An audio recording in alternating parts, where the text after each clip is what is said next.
Los 5 asesinos más temibles y perturbadores de la historia. La historia de Dennis Rader, conocido como el asesino BTK, comienza con un crimen que sacudió los cimientos de Wichita, Kansas. Su primer asesinato conocido en 1974 fue el brutal estrangulamiento de una familia entera, dejando a la comunidad en horror y desconcierto. Rader llevaba una doble vida que desconcertaba a quienes lo rodeaban. De día, era un empleado municipal y líder de un grupo de Boy Scouts, y de noche, un calculador asesino en serie. Su metodología incluía acechar a sus víctimas meticulosamente antes de atacar. Con cada crimen, la violencia de Rader escalaba, refinando sus técnicas para evadir la captura.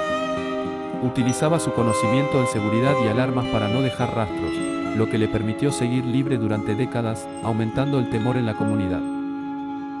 La captura de Dennis Rader solo se produjo después de que él mismo enviara cartas burlonas a la policía y medios de comunicación, un error que finalmente lo llevó a la justicia en 2005. Su confesión fue tan detallada que estremeció a todos en la sala del tribunal. El impacto de sus crímenes y posterior captura dejaron una marca indeleble en la sociedad, mostrando cuán vulnerable puede ser una comunidad ante la presencia de un asesino en serie. Esto generó un debate sobre cómo mejorar las técnicas de investigación y prevención. John Wayne Gacy, conocido por su apariencia de hombre común, ocultaba una naturaleza perversa bajo su máscara de payaso de fiestas. Su habilidad para ganarse la confianza de los jóvenes lo convirtió en uno de los asesinos seriales más temidos. Los primeros crímenes de Gacy comenzaron en la década de 1970, cuando jóvenes desaparecían tras visitar su casa. Gacy utilizaba su carisma para atraer a sus víctimas con ofertas de trabajo o promesas de fiestas, solo para luego someterlas a su fatal destino. La investigación de los crímenes de Gacy tomó un giro macabro cuando la policía descubrió múltiples cuerpos enterrados en el sótano de su casa. Este hallazgo horrorizó a la comunidad y desveló la verdadera extensión de sus atrocidades. El juicio de John Wayne Gacy se convirtió en un evento mediático debido a la naturaleza grotesca de sus crímenes y el número de víctimas. Fue condenado a muerte, destacando la gravedad de sus actos y las numerosas vidas que arruinó. Jeffrey Dahmer, conocido como el caníbal de Milwaukee, tuvo una infancia perturbadora que desembocó en una serie de crímenes atroces.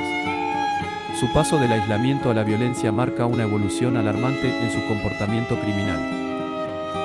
La captura de Jeffrey Dahmer sorprendió al mundo cuando la policía descubrió su apartamento lleno de pruebas horripilantes, incluyendo restos humanos y fotografías de sus víctimas. Este hallazgo confirmó las peores pesadillas de la comunidad y desató un debate nacional sobre la seguridad y la vigilancia en los vecindarios urbanos. Las consecuencias legales para Dahmer fueron inmediatas y severas. Durante su juicio, se exploró la profundidad de su depravación y los fallos del sistema que permitieron que sus crímenes continuaran sin detección durante tanto tiempo. Su caso se convirtió en un estudio sobre la naturaleza del mal y la psicopatología. Albert DeSalvo, conocido como el estrangulador de Boston, aterrorizó la ciudad en los años 60 con una serie de crímenes brutales. Su figura misteriosa y las tácticas de evasión que empleaba dejaron a la policía y al público perplejos durante años. Los crímenes de DeSalvo, una vez revelados, mostraron un patrón de violencia escalofriante y premeditación. Las pruebas en su contra incluyeron testimonios detallados y evidencia física, pero su confesión planteó dudas y controversias, alimentando debates sobre la veracidad de sus declaraciones y la posibilidad de otros implicados. La historia de DeSalvo culminó con una serie de juicios que dejaron muchas preguntas sin respuesta. A pesar de su confesión, algunos crímenes no pudieron ser resueltos definitivamente, lo que llevó a cuestionar la efectividad de la justicia y la verdadera extensión de su culpabilidad. La identidad de Albert DeSalvo, conocido como el estrangulador de Boston, fue revelada tras su confesión. Sin embargo, surgieron dudas sobre la veracidad de sus declaraciones, lo que sembró controversia y dejó algunos de sus crímenes sin resolver definitivamente. Ted Bundy era un hombre con un carisma inusual, lo que contrastaba enormemente con su vida secreta como asesino. Su habilidad para manipular a los demás y su apariencia de normalidad dejaron a la sociedad en shock cuando se descubrieron sus crímenes. Los secuestros y asesinatos cometidos por Bundy se caracterizaron por una crueldad extrema. Sus métodos brutales y la frialdad con la que operaba revelaron la profundidad de su depravación, marcando un antes y un después en la criminología moderna. La fuga y posterior recaptura de Bundy captaron la atención mediática mundial. Su juicio fue uno de los primeros en ser televisado, atrayendo millones de espectadores y culminando en un final impactante con su ejecución. Estos casos subrayan las fallas en la detección y prevención de comportamientos criminales. La discusión sobre cómo mejorar estos aspectos es crucial para evitar futuros incidentes. Cerrar el vídeo con una reflexión sobre la naturaleza humana y la capacidad de maldad incentiva una mayor conciencia social.